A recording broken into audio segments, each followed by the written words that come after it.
Goeiemôre, Dok Matt wat praat. Ons was so bevoorreg om gister 'n bietjie tyd op die plaas te spandeer, maar met die terugkomslag, pad wat ons ry is redelike nou pad.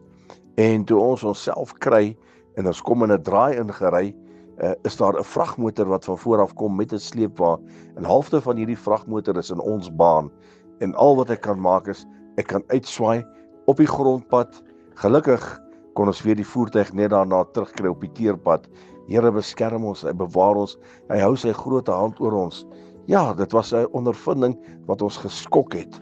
En na die tyd, toe ek nou sit en bepeins hierdie goeters, toe besef ek, dit is Psalm 91. Elke oggend wat ons maak is, ons beklee ons met die volle wapenrusting en dan ook dan Psalm 91, wat ons vra vir beskerming en bewaring. En nou verstaan ek, Jesus is altyd daar om ons te bewaar, altyd daar om ons te beskerm.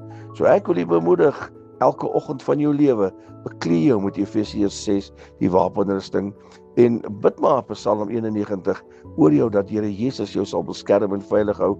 En ek kan u verseker, aan die einde van die dag kan jy vir hom sê, dankie dat hy jou deurgedra het, selfs in die nag.